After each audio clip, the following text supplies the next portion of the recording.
Welcome to Bedtime Biographies. If you're joining us tonight, I'm glad you're here. This is a quiet place.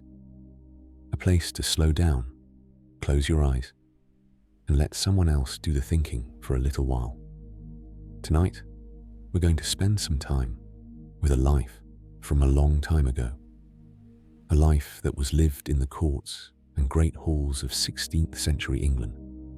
A life that was full of colour and also of quiet, of waiting, of watching, of careful, patient movement through a world that was never entirely safe for anyone. Tonight, we'll talk about Anne Boleyn. Anne's story is one that becomes more interesting the longer you sit with it. Not because it is especially dramatic, though it has its moments, but because when you sit with it slowly, you start to see someone who was thinking very carefully the whole time. Someone who understood the world she lived in and moved through it with a great deal of awareness. That quiet intelligence is something I find genuinely interesting to spend time with. So let's begin where it all started. Anne Boleyn was born in England, most likely in the early 1500s. The exact year of her birth has been debated for a long time, and different sources suggest different years. What we can say with reasonable confidence is that she was born sometime in the first decade of the 16th century. She was born into a family that was ambitious, well-connected, and rising. Her father was Thomas Boleyn. He was an English nobleman and diplomat, a man who was skilled at navigating the complex world of court politics. He served the English crown in various diplomatic roles over the years. He was known for being intelligent and resourceful, and he understood, perhaps better than most, the value of education and opportunity. Her mother was Lady Elizabeth Howard. She came from one of the most prominent noble families in England. The Howard family had deep roots in English aristocratic life. Through her mother, Anne had connections to some of the most powerful people in the country. Anne had siblings, an older sister named Mary, and a brother named George. The three children grew up together in a household that was comfortable, educated, and aware of its place in the world. The Boleyn family home at this time was Hever Castle in the county of Kent. It was a medieval castle surrounded by green English countryside. Not a grand palace, but a solid and comfortable family home. Anne likely spent some of her earliest years there. Life in early 16th century England was shaped by many things. The church was central to daily life. The king's court was the centre of power, and the nobility existed in a careful relationship with both. To serve the crown was an honour. To fall from favour was a danger. This was the world Anne was born into. Thomas Boleyn understood this world very well, and he made sure his children would understand it too. One of the most significant decisions of Anne's early life was made by her father. When she was still a young girl, arrangements were made for her to go abroad, to be educated in Europe. This was not unusual for daughters of ambitious English noble families. A girl who had spent time at a foreign court, who could speak French, who understood the manners and culture of the continent, was considered far more valuable than one who had stayed quietly at home. And so Anne went to the Netherlands first. She served in the household of Margaret of Austria, who was then the regent of the Netherlands. Margaret was a remarkable woman. She was educated, cultured, and politically shrewd. Her court was one of the most sophisticated in Europe. For a young girl from an English country estate, This would have been a remarkable introduction to a wider world. We don't know a great deal about Anne's time there. She was young, and the records from this period of her life are sparse. But we know she was there, and we know that the experience shaped her. She didn't stay in the Netherlands for long. The political situation in Europe shifted, and Anne moved on to France. France would be the country that shaped Anne most deeply in her formative years. She entered the French court and found a place in the household of Mary Tudor, who was briefly Queen of France after her marriage to the French king. When Mary Tudor returned to England, Anne stayed on in France. She eventually became part of the household of Queen Claude, the wife of the French King Francis I. She would spend several years in France, years that were, by all accounts, genuinely formative. The French court in this period was a place of beauty, art, music, and intellectual life. It was also a place of sophistication and subtlety. There was a great emphasis on manners, on conversation, on the careful art of social grace. Anne absorbed all of this. She became fluent in French. She learned music. She learned to dance. She developed a sense of style and elegance that would mark her for the rest of her life. She also encountered new ideas in France. There was a growing interest in reformed religious thinking on the continent at this time. New questions were being asked about the church, about scripture, about the relationship between ordinary people and their faith.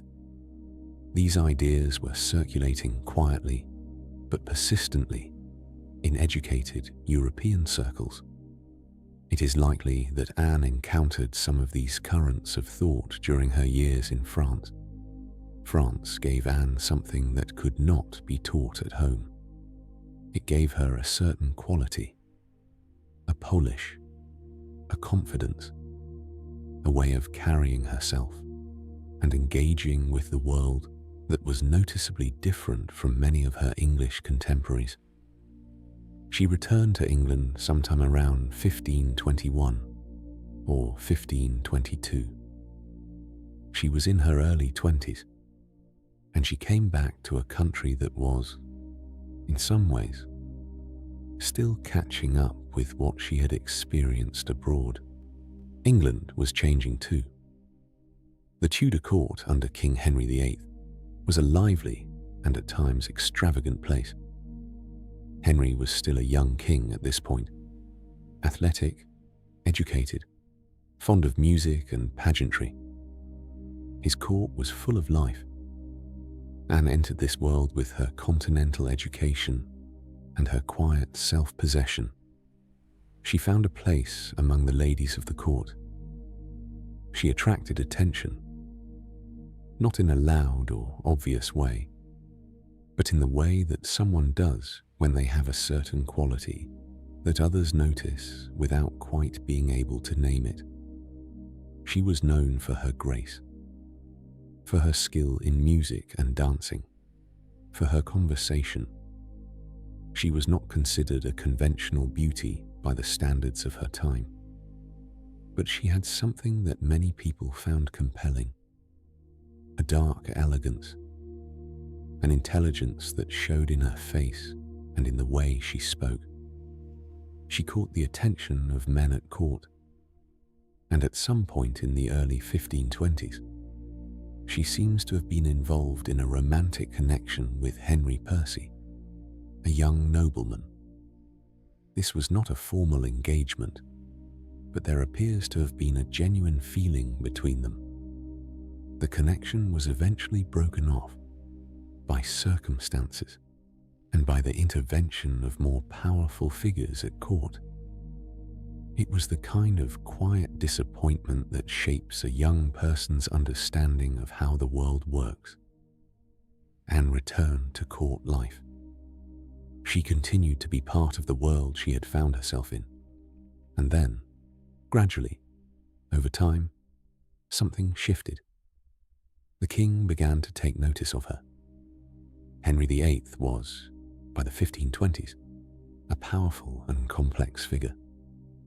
He was still interested in the pageantry and pleasure of court life.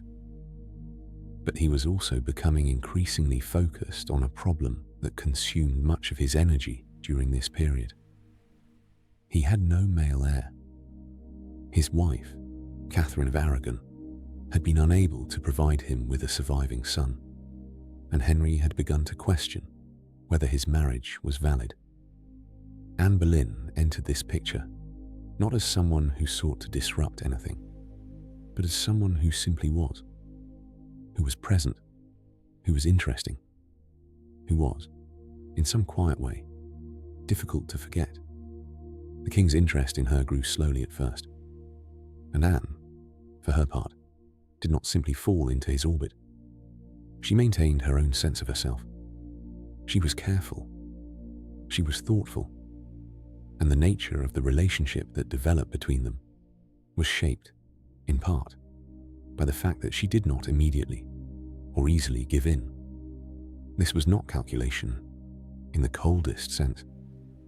But Anne was a person who understood the world she lived in. She understood what it meant to be noticed by a king. And she understood, perhaps, that whatever came next would depend very much on how she conducted herself. The early 1520s were, for Anne, a period of settling in, of finding her place, of becoming the person she would be when the larger events of her life began to unfold.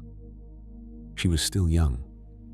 The world around her was still taking shape, and the story that would make her one of the most remembered women in English history had not yet truly begun.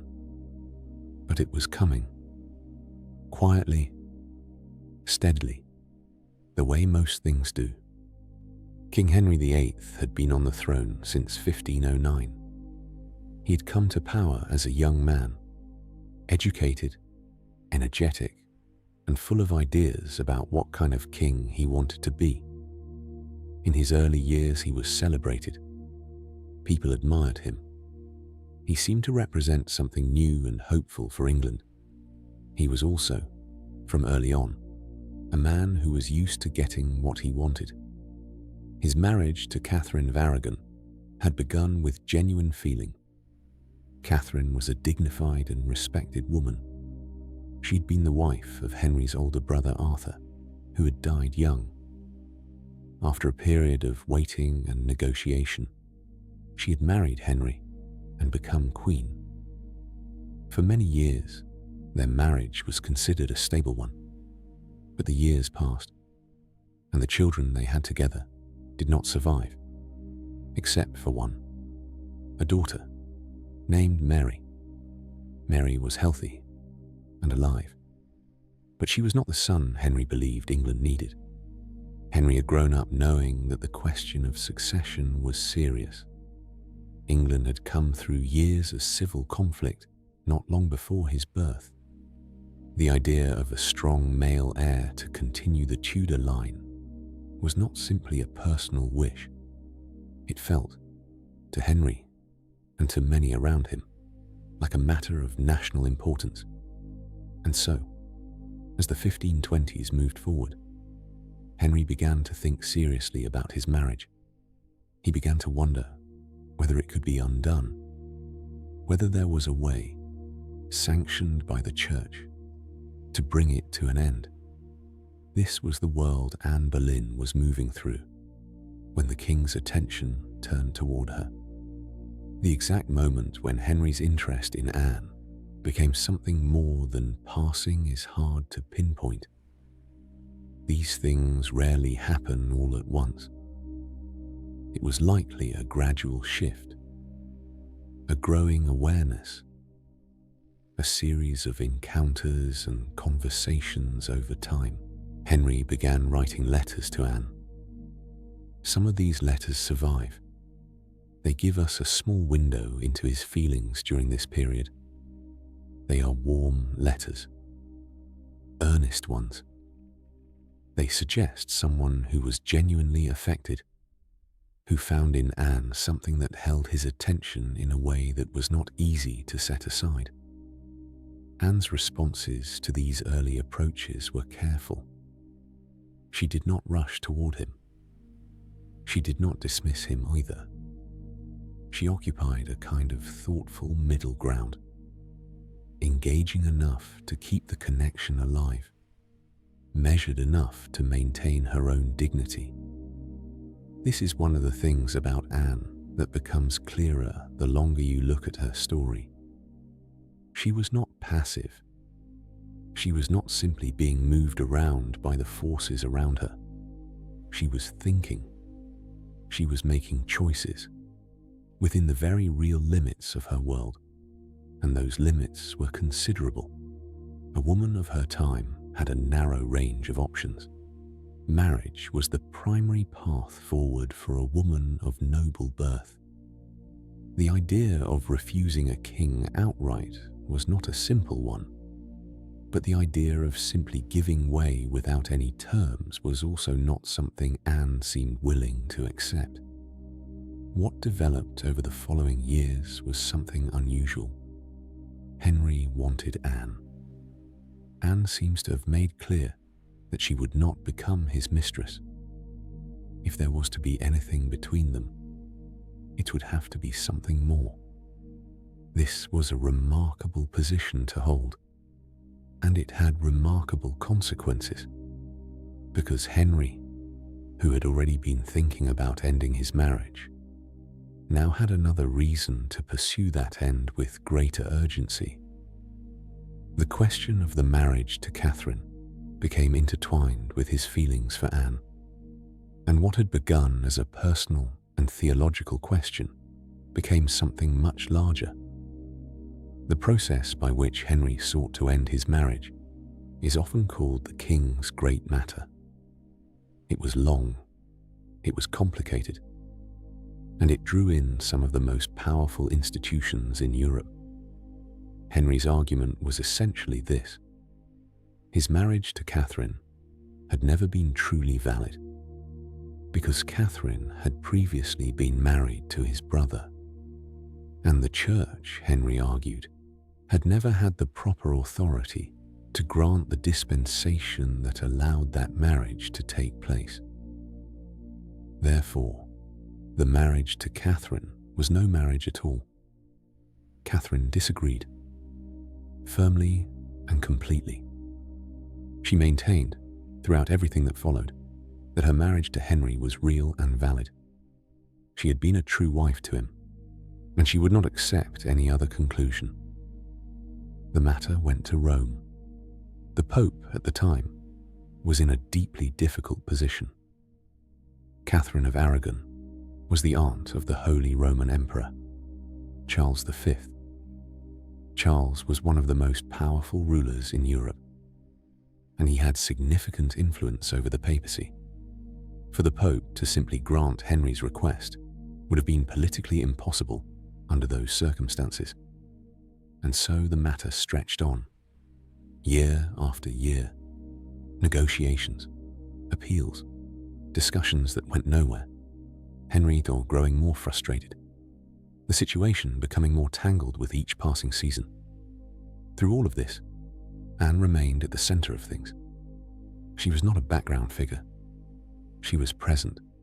She was involved. She had her own views and her own voice, and those around her knew it. She was also, by this point, well established at court. She had her own circle.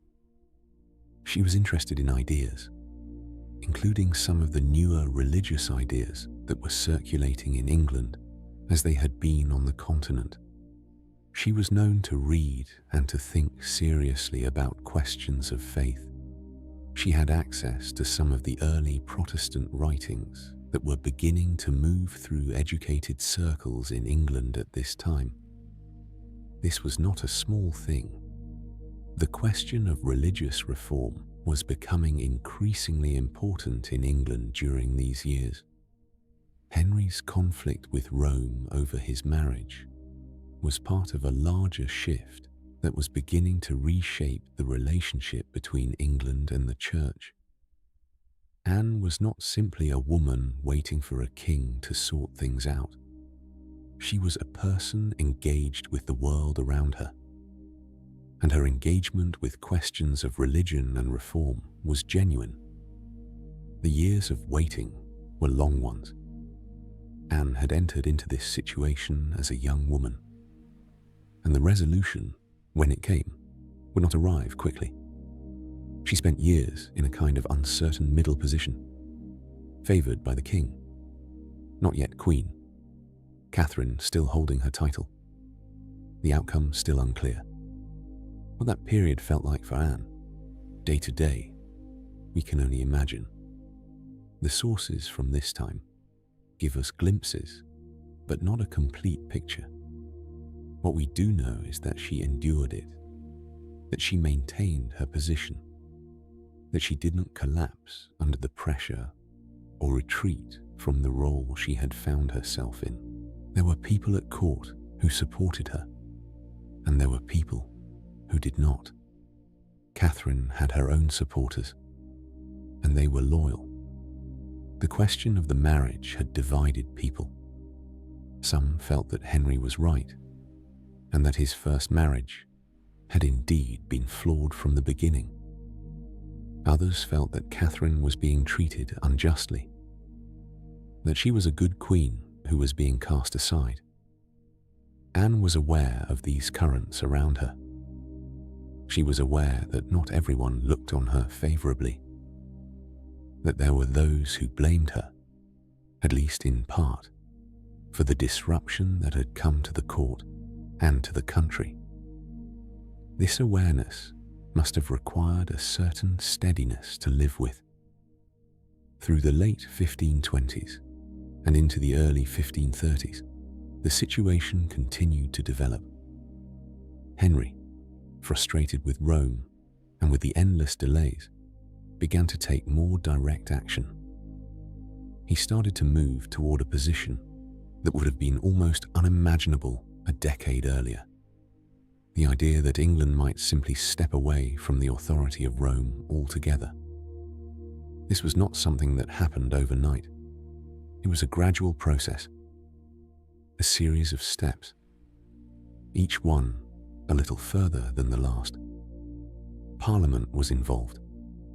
Laws were passed.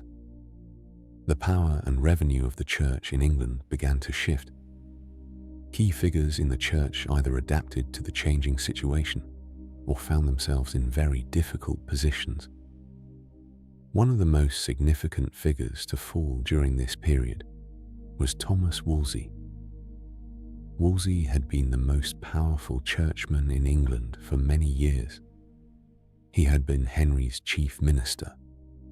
He had been tasked with resolving the question of the marriage, and he had failed to do so. His fall from power came in 1529. He died the following year. Other men rose to fill the space he had left. Men who were more willing to take the steps Henry wanted to take. And through all of this, Anne's position grew stronger. As Henry moved further from Rome, the possibility of a different outcome became more real.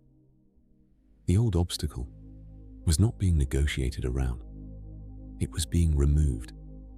By the early 1530s, things were moving toward a conclusion. Henry had, in practical terms, already separated himself from papal authority in a number of important ways. The church in England was becoming something different from what it had been. And in that new arrangement, the king himself held a different kind of authority.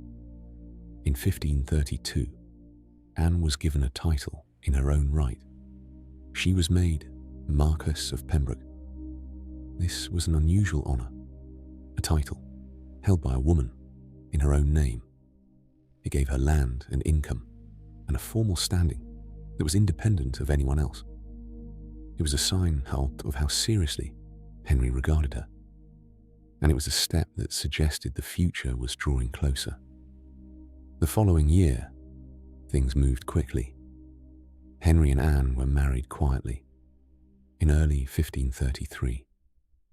The exact details of this ceremony have been debated over the years, and the historical record is not entirely clear on every point. But a marriage took place, and it took place before the final formal dissolution of Henry's first marriage had been fully concluded in English law. This was a significant step, a decisive one, and very soon after, it became clear why the timing had been what it was. Anne was pregnant. Henry was hopeful. He was certain, by all accounts, that the child would be a son. Preparations were made for a grand celebration. In May of 1533, the formal annulment of Henry's marriage to Catherine was declared by the Archbishop of Canterbury, Thomas Cranmer, and Anne was formally crowned Queen of England. The coronation took place in June of that year. Anne processed through London. She wore white. The ceremony was elaborate and long. She was anointed and crowned in Westminster Abbey. She had arrived at a place that, years earlier, would have seemed impossible. She was queen, and the child she carried would determine a great deal about what came next. The child was born in September of 1533. It was a girl. Henry had been so certain the child would be a son that the formal announcements had apparently been drafted in advance using male language. They had to be changed at the last moment. The girl was named Elizabeth. She was healthy. She was strong, and she would go on to become one of the most significant monarchs in English history. But at the moment of her birth, in the autumn of 1533, none of that was known. What was known to Henry and to the court around him was that the child was not the son he had wanted. Anne had given him a daughter. It was not a disaster. Not yet. Children came in time, and Anne was young enough. There was still reason to hope, but something had shifted, even if only slightly. The enormous effort of the previous years had been aimed, at least in part, at producing a male heir, and the first result was a daughter. Henry's disappointment was noted by those around him. He did not hide it well. Anne, for her part, seems to have loved Elizabeth. Whatever the political pressures around her, there is little reason to doubt that her feeling for her daughter was genuine. Elizabeth was placed in her own royal household, as was customary for children of the monarch. She would not have been with Anne constantly, but Anne visited her, paid attention to her, thought about her future. The months after Elizabeth's birth were not easy ones. Anne was queen, but her position was not as settled as it might have appeared from the outside.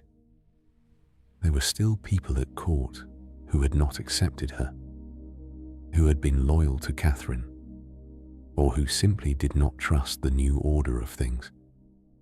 There were those who watched her carefully, waiting to see what she would do next, waiting to see whether she would consolidate her position or begin to lose ground. Catherine of Aragon was still alive.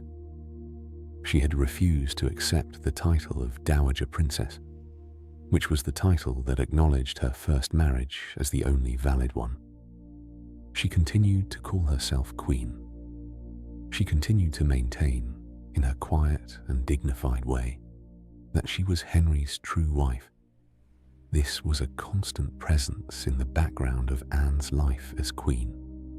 Catherine's existence and her refusal to simply disappear into obscurity kept the old question alive.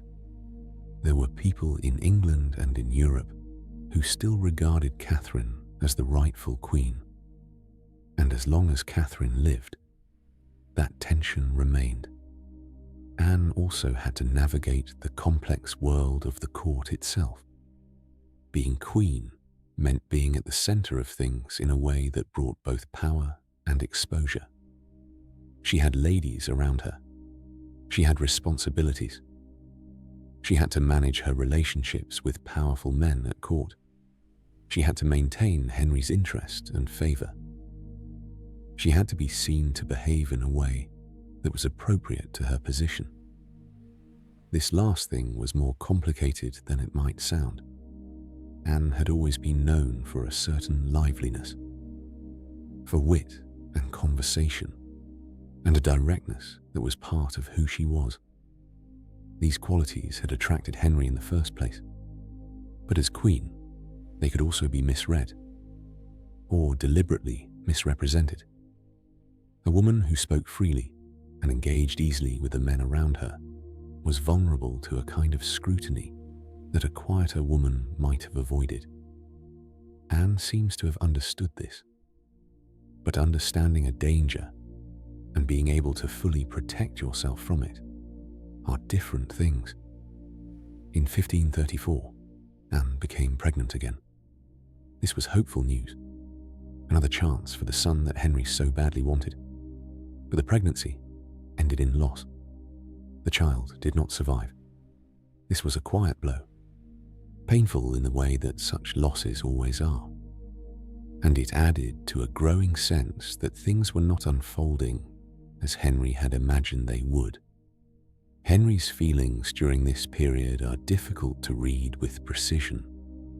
He was a man who felt things strongly, but who also kept a great deal to himself. What we can observe is his behavior, and his behavior during these years suggests a man who was becoming restless, whose feelings were not as simple or as stable as they had once been. He had turned the world upside down to be with Anne. He had broken with Rome. He had set aside a queen he had been married to for more than 20 years. He had reshaped the religious and political structure of his country.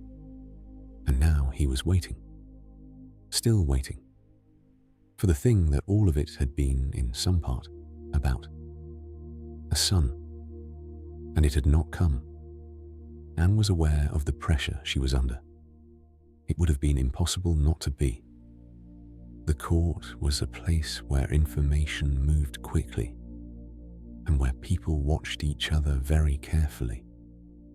She would have known what people were saying. She would have known what Henry was feeling, even when he said nothing directly. She continued to be involved in the life of the court. She continued to have her own views and to express them. She was interested in the religious changes that were continuing to unfold in England during these years. The break with Rome had opened up questions that were not easily closed again. What would the church in England look like now? What role would Scripture play? What would change? And what would stay the same? These were not abstract questions for Anne. She cared about them. She had been shaped, in part, by the ideas she had encountered in France, and she seems to have genuinely believed that reform of the church was a good and important thing. She used her position to support certain preachers and scholars who were engaged with these questions. She had an interest in making Scripture more accessible to ordinary people. This was a meaningful part of who she was as queen, not simply a political figure, but someone with real convictions about faith. In 1535, the situation at court continued to be tense in ways both large and small. The year brought significant events in the wider world of Henry's reign. Some of the men who had resisted the changes Henry had made were facing serious consequences. The religious and political shifts of the previous years had not gone unopposed, and Henry had become less tolerant of opposition as time went on. For Anne, the year was a difficult one to navigate. Her position depended so completely on Henry's favor. and Henry's favour was not a steady or predictable thing. Then, in January of 1536, Catherine of Aragon died. She had been living quietly, in reduced circumstances, for some years. Her health had been poor, and in the first days of that new year, she passed away. She was in her early 50s. The news reached the court and was received in different ways by different people. For those who had remained loyal to Catherine, it was a moment of deep sadness. For Henry, at least outwardly, it seemed to bring a kind of relief. The long, complicated presence of his first wife was gone. Anne's reaction to Catherine's death has been recorded in different ways by different sources. Some accounts suggest she received the news with something like satisfaction. Others are less certain about this. It is difficult to know, at this distance, what she truly felt. The two women had been bound together, in a way, by the events of the previous decade. Whatever Anne felt, the moment was a significant one. But whatever shift Catherine's death might have brought did not settle things for long. Just days after Catherine's death, Anne suffered another loss. She miscarried again. This pregnancy had been further along than the previous one. The child, it was said, appeared to have been a boy. This was a devastating moment. For Anne personally, it was a loss that must have been very hard to carry. For her position at court, it was serious. Henry had now been married to Anne for nearly 3 years. There was a daughter, but there was no son, and this latest loss was the second pregnancy that had ended before a child could survive. Henry's response was not a gentle one. By various accounts, he was deeply upset, and in his upset, he was not kind. There are suggestions that he blamed Anne, that his patience, which had never been unlimited, was running very thin. The relationship between them had changed over the years. The long courtship, the years of waiting, the sense of shared purpose that had characterized their early connection, much of that had softened or worn away. Henry was not the same man he had been in those early years when he had written her warm and earnest letters. He was older, more accustomed to power, less willing to be patient, and he had begun, by this point, to notice other women at court. One woman in particular had caught his attention. Her name was Jane Seymour. She was one of Anne's own ladies in waiting, quiet, pale, and composed in a way that was very different from Anne. Henry's interest in her was becoming visible to those around him. Anne was aware of this. She could not have been otherwise. The early months of 1536 were not easy. They were a time of loss and uncertainty, of shifting ground. Anne continued to carry herself as queen. She continued to engage with the world around her. She had her daughter. She had her faith. She had the role she had worked so long to inhabit. But the ground beneath her was no longer solid, and the events that followed would move more quickly than anyone, perhaps even Anne herself, could have anticipated. The spring of 1536 would bring everything to a head, quietly at first, and then all at once. The spring of 1536 arrived in England the way springs always do, slowly at first, the days growing a little longer, the cold beginning to ease, the world outside continuing on, indifferent to the tensions gathering inside the walls of the court. For Anne, the early months of that year had already been difficult. The miscarriage in January had changed things. She could feel it. The way people looked at her, the way Henry was around her. Something had shifted, and not in a direction that felt safe.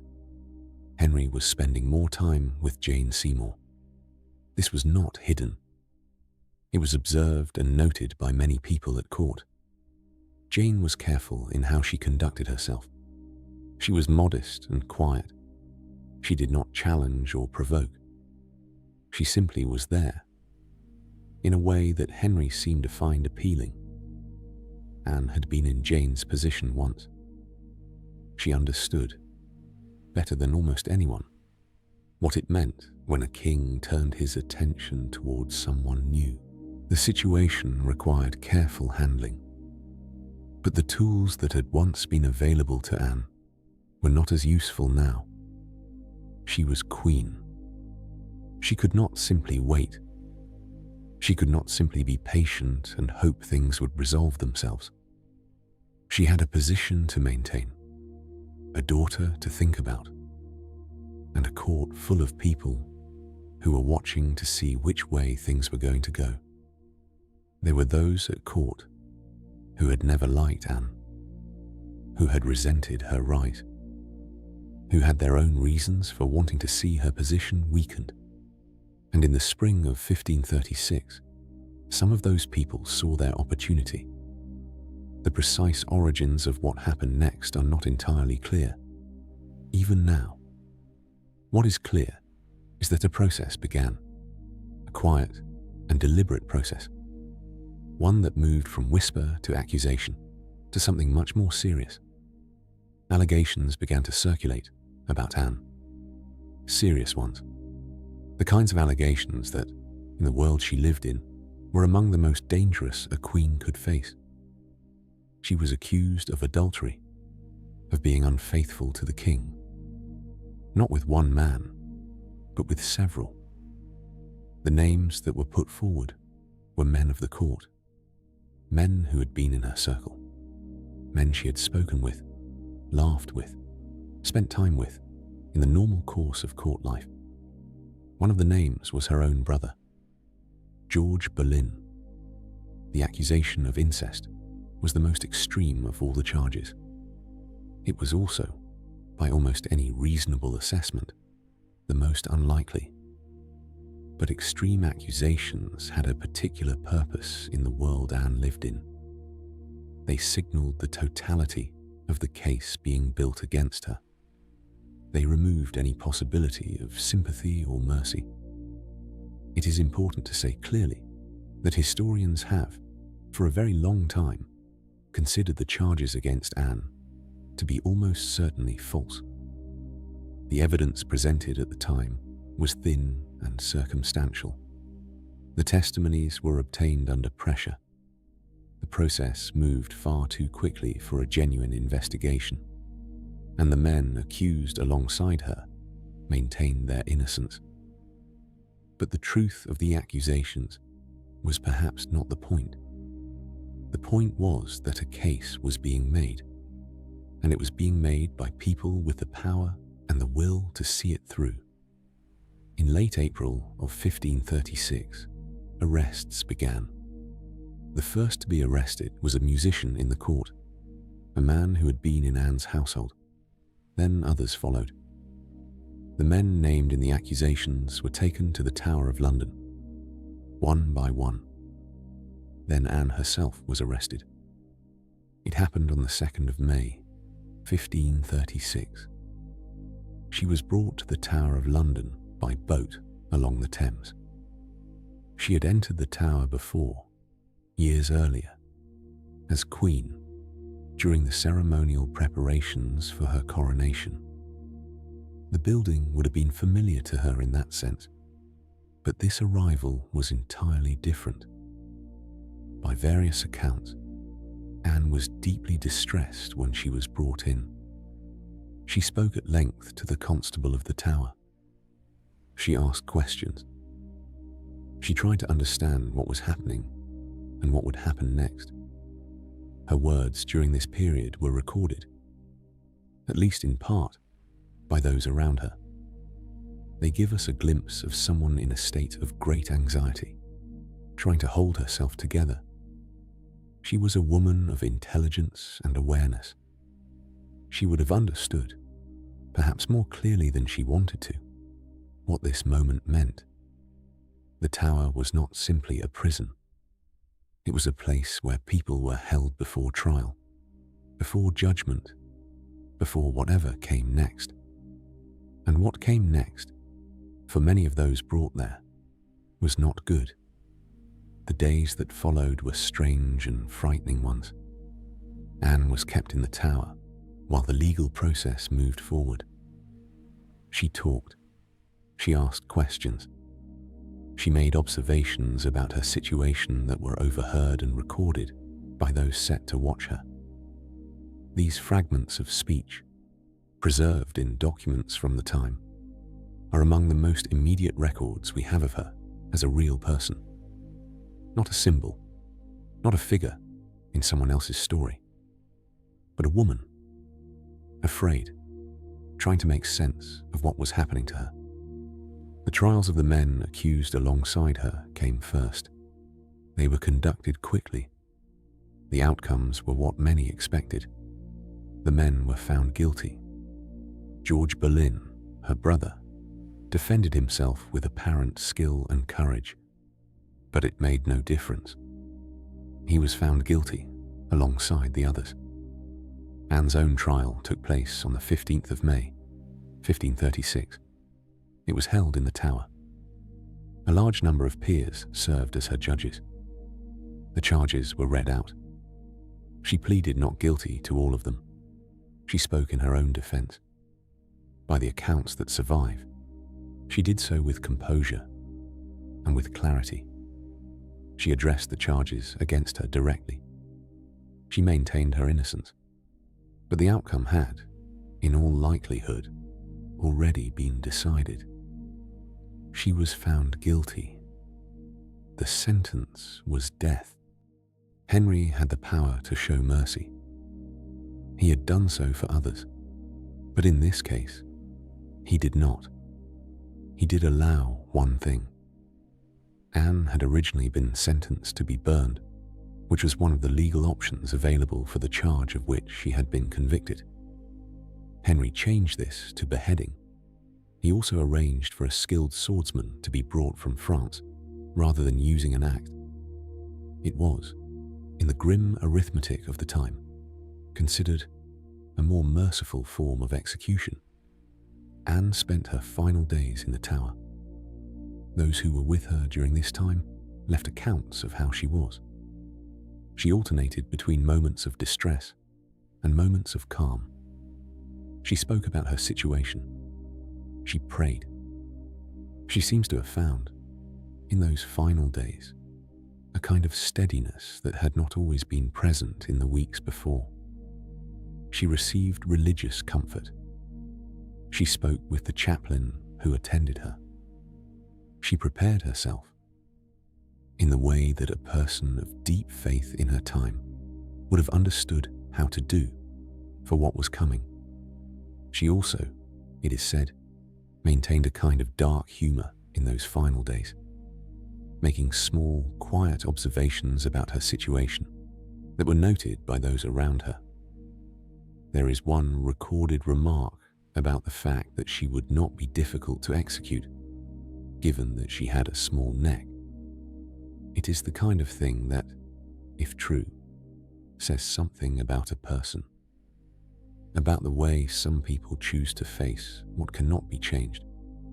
On the morning of the 19th of May, 1536, Anne Boleyn was led out to the scaffold on Tower Green. She was dressed simply. She wore a dark robe over a red petticoat. Red was, in the symbolism of the time, associated with martyrdom. She addressed the small crowd that had gathered. Her final speech, as recorded by those present, was brief and careful. She said little that could be taken as accusation or grievance.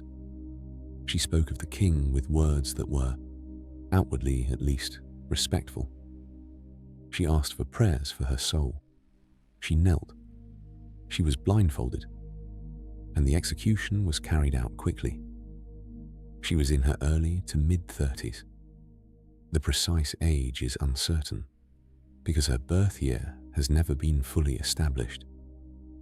But she was a young woman, a woman who had been Queen of England for just under 3 years. Afterward, her body was buried in the chapel of St. Peter ad Vincula, which stood within the grounds of the Tower of London. There was no elaborate funeral, no great ceremony. The burial was simple, almost abrupt. Her daughter Elizabeth was not yet 3 years old. The speed of everything that had happened in those spring weeks of 1536 was remarkable. From arrest to execution had taken less than 3 weeks. The court, which had been watching carefully, now watched the next thing begin. Henry announced his engagement to Jane Seymour within days of Anne's death. The world moved on. It always does. But Anne did not disappear. Not entirely. Not even close. In the years and decades that followed, her story continued to live. In the memories of those who had known her, in the accounts written by people who had been at court during her time, in the life of the daughter she had left behind. Elizabeth would grow up in a world that had complicated feelings about her mother. Anne was not openly celebrated in the years after her death. To do so would have been politically difficult and personally dangerous. The official version of events had declared her guilty, and that version had consequences for how she was remembered, at least in public. But privately, quietly, her memory persisted. There were people who did not believe the charges, who remembered her differently, who kept their thoughts to themselves but did not forget. And Elizabeth remembered, or came to remember, as she grew older and began to understand the shape of her own history. She kept certain things associated with her mother. She wore a locket that contained a miniature portrait. She carried something of Anne with her, in ways that were not always visible, but that were real. The daughter Anne had left behind would one day become one of the most celebrated monarchs England had ever known. That was still in the future, in those quiet days after May of 1536. For now, there was only the stillness that follows a storm. The tower, the chapel, the simple grave, and the world continuing on outside. Time has a way of changing how we see people. In the immediate aftermath of Anne's death, the official story was a simple one. She had been found guilty. She had been executed. The matter was closed. The king had moved on. And those around him moved on too, as people at court had learned to do. But stories have a way of persisting. They live in letter and documents, in the memories of people who were there, in the accounts passed down from one generation to the next. And over time, as the immediate political pressures of that moment faded, a different kind of reckoning with Anne's life and story began to take shape. It did not happen quickly. These things rarely do. In the years immediately following her death, it was not safe or wise to speak of Anne with too much sympathy. Henry was still king. The official version of events still stood, and the court had learned, through painful experience, the cost of being on the wrong side of the king's judgment. Jane Seymour became queen. She was gentle and quiet and well regarded. She gave Henry a son. Edward was born in October of 1537. Henry had, at last, the male heir he had spent so many years and so much upheaval trying to obtain. Jane Seymour died shortly after Edward's birth. The birth had been a difficult one. She did not recover from it. Henry mourned her. By many accounts, she was the wife he mourned most sincerely, perhaps because her time as queen had been calm, and her death had come before any difficulties could arise between them. Edward would eventually become king, though only for a brief time.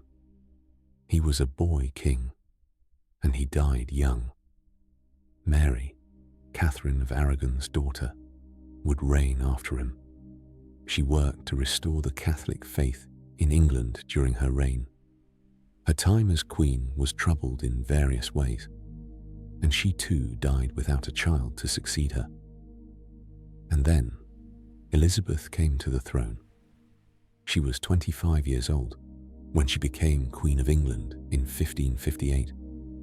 She had waited a long time. She had navigated a dangerous world with great care. She had survived a childhood of uncertainty and a young adulthood that had its own serious dangers. And now she was queen. Elizabeth's reign would last for nearly 45 years. It would become one of the most celebrated periods in English history. The arts, literature, exploration, trade, all of these flourished during her long time on the throne. She proved to be a ruler of remarkable ability and resilience. She never married. She never named a successor until the very end of her life. She kept people guessing and kept power firmly in her own hands in a way that was entirely her own. Whether she thought often of her mother, we cannot say with certainty.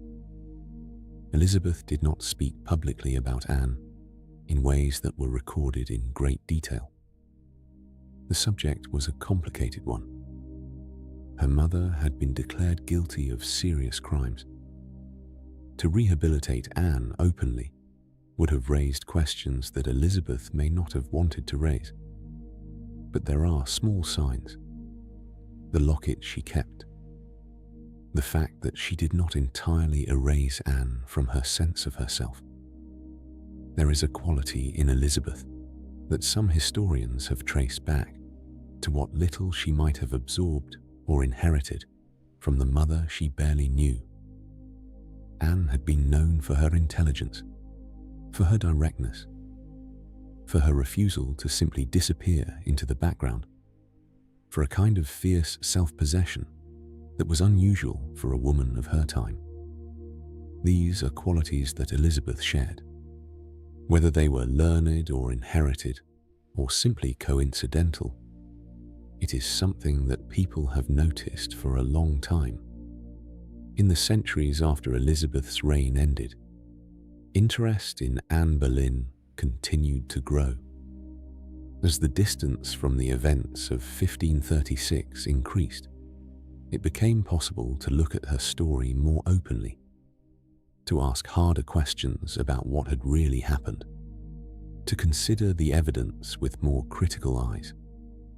Historians began to examine the trial, to look at the charges, to consider the speed with which everything had moved, to ask whether the process had been a genuine one or something else entirely. The consensus that emerged over time was not a comfortable one for the official story. Most historians who have studied the period seriously have concluded that the charges against Anne were almost certainly fabricated, that the evidence was insufficient, that the men accused alongside her were almost certainly innocent, that what happened in those spring weeks of 1536 was not justice, but something closer to a political removal. Henry wanted to be free of Anne. He wanted to marry Jane Seymour. He wanted the whole complicated situation to be resolved, and powerful people around him helped arrange for that to happen in the most complete way possible. This reading of events has become the dominant one among scholars. It does not make the story easier. In some ways, it makes it harder, because it means that Anne's death was not the result of something she had done. It was the result of the world she lived in, and the particular dangers of being close to power in the way that she was. She had understood those dangers. She had navigated them with skill for a long time. But in the end, The forces arranged against her were too great. This is one of the things about Anne's story that remains quietly affecting, even at this distance. She was not naive. She was not passive.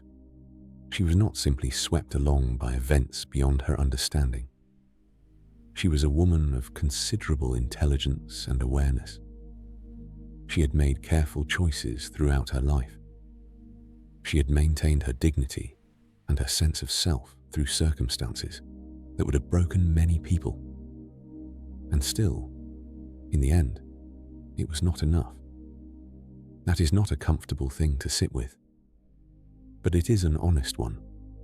The world she lived in was one in which even the most careful and capable person could be undone by the decisions of those who held ultimate power. Anne had understood this, and yet she had still chosen to engage with that world fully, to be present in it, to have opinions and convictions and a voice. That choice, made over and over again throughout her life, is part of what makes her story worth spending time with. In the centuries since her death, Anne has become a figure of enduring fascination. She has been written about, painted, dramatized, and interpreted in an enormous variety of ways. Different eras have seen different things in her. Different qualities have been emphasized at different times. In some periods, she has been cast as a villain, as someone whose ambition disrupted the natural order of things, as a woman who overreached and paid the price. In other periods, she has been seen as a victim, as someone who was destroyed by a system that gave women no real protection and no real power, even when they appeared to be at the center of things. In more recent times, historians have tried to see her more fully, as a complete person, someone who was neither purely a victim nor purely a schemer, someone who was intelligent and ambitious and flawed and brave, someone who lived in a specific time and place and made the choices available to her as well as she could. This feels like the most honest way to see her. She was a real person. She had a childhood. She had a family. She had years of education abroad that shaped who she became. She had genuine convictions about faith and about the world. She had a daughter she loved. She had moments of fear and moments of courage. She was not a symbol, though she has become one. She was a woman who lived a particular life in a particular time, and that life, with all its complexity and its sorrow, is worth knowing. The religious changes that Anne had been genuinely connected to did not reverse with her death. The break with Rome held. England did not return to the old arrangement, at least not permanently. The Church in England continued to develop in ways that were connected, in part, to the currents of thought that Anne had engaged with. She had supported reform. She had used her position to give voice to certain ideas about scripture and faith that were part of a larger movement. Whether she would have recognized the eventual form that English Protestantism took, we cannot say. But her role in supporting the early stages of that shift was real. It is part of her legacy in ways that are sometimes overlooked in favor of the more dramatic aspects of her story. Her daughter's reign was, among other things, a continuation of the Protestant direction that the English Church had taken. Elizabeth oversaw a religious settlement that defined the Church of England in ways that have lasted to the present day. In that long chain of cause and effect, Anne's presence can still be faintly felt. Hever Castle, where Anne spent some of her earliest years, still stands in Kent. It has been restored and preserved. People visit it. They walk through the rooms. They look at the portraits. They stand in the gardens and try to imagine what it might have been like. It is a quiet place, green and English and old, the kind of place that holds its history gently, without drama. There is something appropriate about that. Anne's story is one that contains a great deal of drama, in the traditional sense. Kings and courts and trials and executions, the reshaping of a country's religious life. A daughter who became one of history's great queens. But the person at the center of all of it was, in the end, a human being. Someone who got up in the morning and went to sleep at night. Someone who worried and hoped and made decisions and lived with the consequences. Someone who loved her daughter and held her faith and tried, in the world she had been born into, to be fully herself. That is the Anne Boleyn that is worth knowing. Not just the figure in the history books, not just the second wife, not just the mother of Elizabeth, but the person who crossed the sea as a young girl, who sat in the great courts of Europe and learned and grew, who returned to England with a sense of herself that she never entirely lost, who moved through one of the most turbulent periods in her country's history with intelligence and composure, who faced the very worst that her world could do to her with a kind of quiet dignity that has stayed in the memory of those who recorded it. She deserves to be seen clearly and quietly, and with time enough to really look. There is something that happens when you spend a long time with someone's story. You begin to see past the broad outlines, past the famous moments and the well-known facts, and you start to notice the smaller things, the quieter details, the parts of a life that don't always make it into the history books, but that feel, somehow, more real. With Anne, those quieter details are not always easy to find. The historical record from her time is uneven. Some periods of her life are well documented, others are thin. There are gaps where we simply don't know what she was doing or thinking or feeling.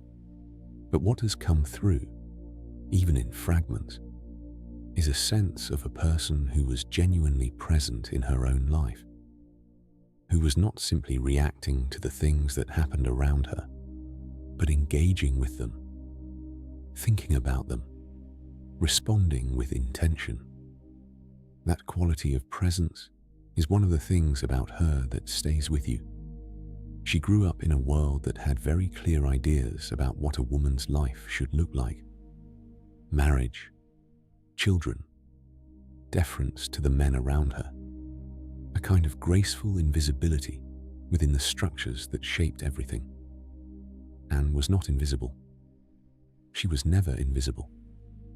That was in some ways her greatest gift. And in some ways, it was also the thing that made her most vulnerable. To be seen in the world she lived in was a double-edged thing. It brought opportunity and attention and the possibility of influence, but it also brought scrutiny. It brought the interest of people who did not wish her well. It made her a target in moments when a quieter woman might have passed unnoticed.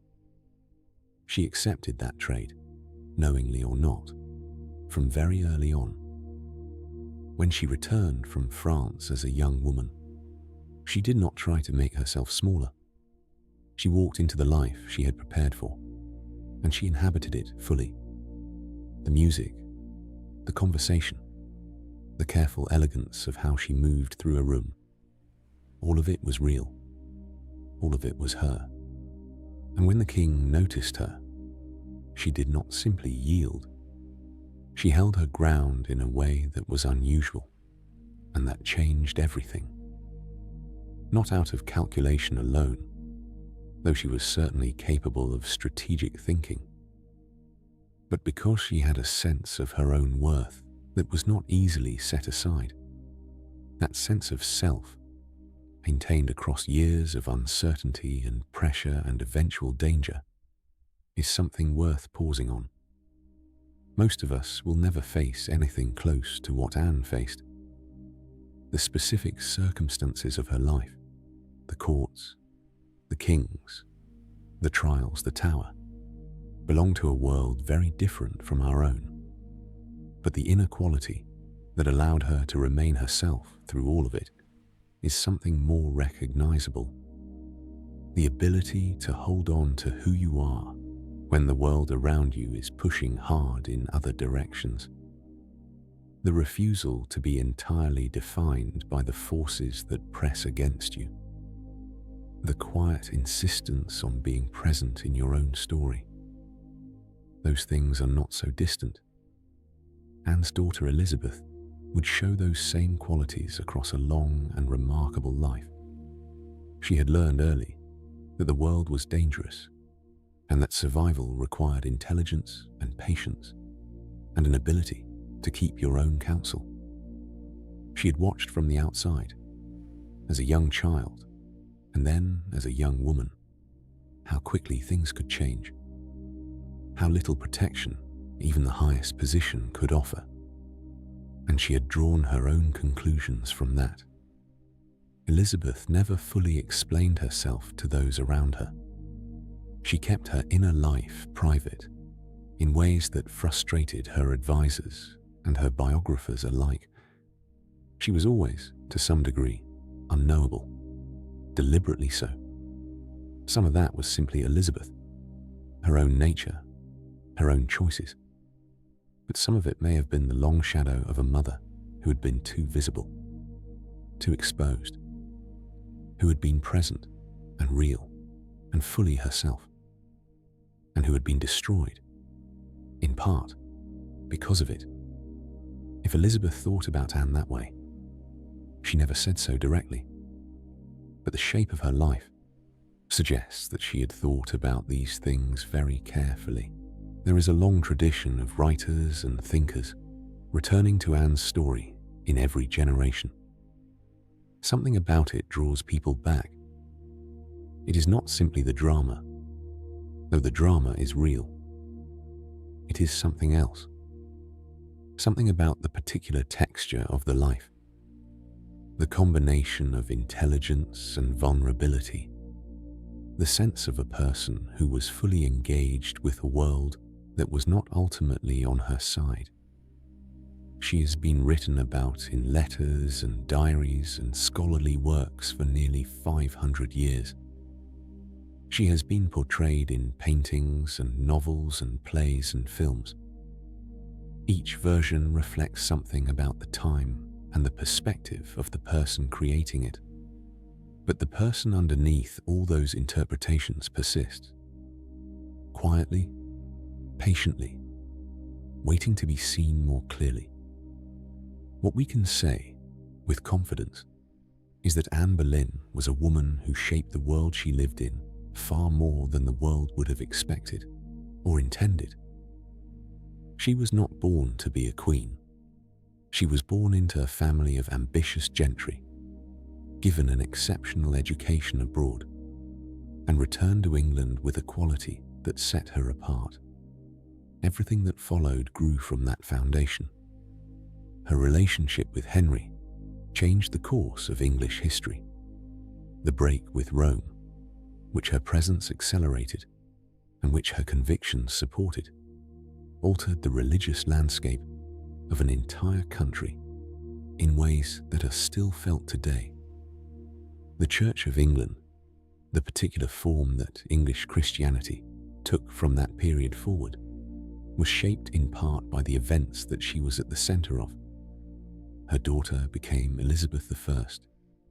That alone is a legacy of extraordinary weight. But there is also the smaller legacy, the more personal one.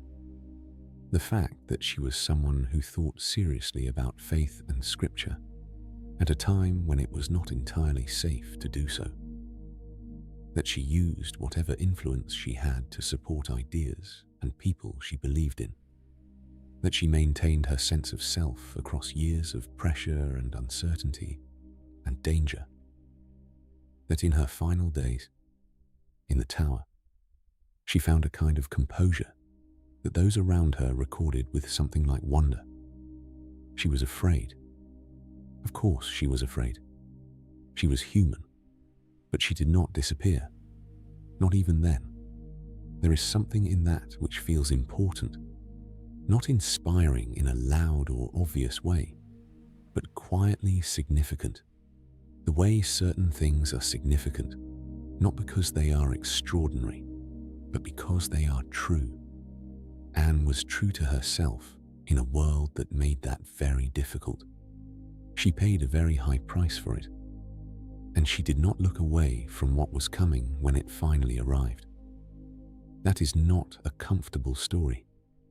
It is not a story with a happy ending in the traditional sense, but it is a complete one, a life fully lived within the constraints of its time, a mind that was always working, a heart that was, by all available evidence, genuinely engaged with the things she cared about, a woman who left the world changed in ways she could not have predicted and that she did not live to see.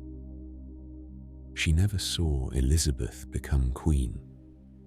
She never saw the religious changes she had supported take firm root. She never saw the daughter she had loved grow into the extraordinary woman she became. But all of that happened. All of it grew, in some part, from the life she had lived. And that is not nothing. That is, in fact, a great deal. The Tower of London still stands on the bank of the Thames. The chapel of St. Peter ad Vincula is still there within its walls. It is a quiet place, as chapels tend to be, simple and old and still. Anne has rested there for nearly 500 years. Outside, the city has changed beyond recognition. The river still moves. The world still turns. Centuries have passed and filled themselves with their own events and their own remarkable people. But the quiet of that chapel remains. And in that quiet, if you let yourself sit with it, there is something that feels like the end of a long journey. A life that moved through courts and castles and great events and small private moments. That crossed the sea as a young girl and never stopped moving until it had to. Anne Boleyn was born into a world with a very clear idea of what her life should look like. She made it into something else entirely. And the world, whether it intended to or not, was changed by her. That is her story. And it is one worth knowing, worth sitting with, worth carrying gently into the quiet of the night. If you are still with us now, thank you for spending this time here. Let the story settle around you. There is nothing more to do tonight. Let yourself rest. Just breathe. The night is calm. Good night.